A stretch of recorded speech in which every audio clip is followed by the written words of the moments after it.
یہ بالخصوص نوجوان نسل سے ہے کہ آج کل یہ جو شادیاں وغیرہ ہو رہی ہیں اس میں نوجوانوں میں عدم برداشت بہت زیادہ ہے۔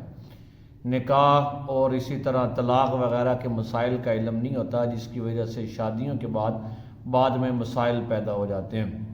یہ ہمارے قریب یہ گاؤں ہے، وہاں پر ایک مرتبہ یہ مسئلہ پیدا ہوا کہ ایک نوجوان نے اپنی بیوی کو ایک طلاق دی، پھر اس کے بعد دوسری طلاق دی۔ جب دوسری طلاق دی تو کسی نے کہا کہ اس وقت تم بہت خطرناک صورتحال میں ہو، تو جاؤ کسی مفتی صاحب سے مسئلہ پوچھ لو۔ تو وہ مسئلہ پوچھنے جانے لگا تو ساتھ والے گھر میں ایک بوڑھی مائی رہتی تھی جس کے خاوند فوت ہوئے تھے۔ تو بوڑھی مائی نے اس سے پوچھا کہاں جا رہے ہو؟ تو اس نے کہا کہ میں نے دو طلاقیں دے دی ہیں تو مفتی صاحب سے مسئلہ پوچھنے جا رہا ہوں۔ تو مائی نے آگے پنجابی میں کہا، انہوں نے کہا اللہ بخشے تیرا چاچا، تو انہوں دو طلاقاں آ ہوئی ہیں نے بیوی نو تے تینوں رولا پی گیا تو مفتی کو نس رہے ہیں جا کے مسئلے مسائل پوچھ رہے ہیں۔ اللہ بخشے تیرا چاچا روزانہ دیا مینوں 100 طلاقاں دینا صرف میں آج تک کوئی رولا نہیں ہویا، میں تو ٹھیک ٹھاک ہوں۔ تو یہ حالت ہے، یوں انہوں نے زندگی گزاری۔ تو اس لیے ان الفاظ کو سیکھا کریں۔ اسی طرح یہ نکاح اور طلاق پہ پھر لوگ لطیفے بہت سارے بناتے ہیں، جیسے کہ ایک مفتی صاحب سے کسی نے پوچھا کہ میاں بیوی کے آپس میں گندی باتیں کر سکتے ہیں؟ تو انہوں نے کہا کہ اگر نیت اچھی ہو تو پھر کر سکتے ہیں، اگر نیت گندی ہو تو پھر نہیں کر سکتے۔ یہ باتیں غلط ہے، میاں بیوی کے جو معاملات ہیں ان کو سنجیدہ لیا کریں۔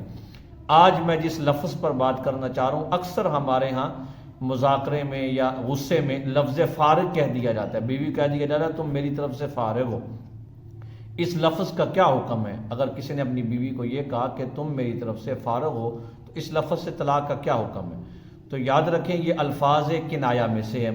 اگر آپ مذاکرہ طلاق میں تھے، پیچھے سے غصے میں آ رہے ہیں اور آپ نے کہہ دیا، اسی طرح بیوی کو چھوڑنے کی باتیں ہو رہی ہیں، طلاق کی باتیں ہو رہی ہیں، بیوی میں آپ کو بیوی پہ بہت غصہ ہے، آپ لڑ رہے ہیں یا طلاق کی نیت ہے، تو ان الفاظ کے ایک مرتبہ کہنے سے کہ تم میری طرف سے فارغ ہو، یہ کہنے سے بیوی پر ایک طلاق بائن واقع ہو جاتی ہے، گویا کہ آپ کو اب نکاح کے بعد رجوع کا حق نہیں ہے۔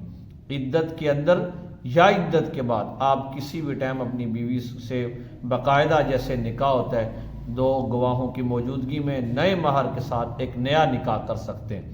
لیکن اگر طلاق کی نیت نہیں ہے، ویسے کہا میری طرف سے فارغ ہو، تو پھر یاد رکھیں اس سے کوئی طلاق واقع نہیں ہوتی۔ لیکن جب ایک طلاق آپ نے یہ طلاق بائن ہے واقع ہو گئی، اس کے بعد جب آپ نے اس بیوی سے دوبارہ عدت کے اندر یا عدت کے بعد نکاح کیا تو پھر اب آپ کو مزید صرف 2 طلاقوں کا حق ہوگا۔ تو یہ الفاظ کنایہ میں سے ہے، اس میں نیت کا اعتبار ہے، نیت ہوگی تو ایک طلاق بائن واقع ہوگی، اور اگر نیت نہ ہو تو پھر اس سے طلاق بائن واقع نہیں ہوتی۔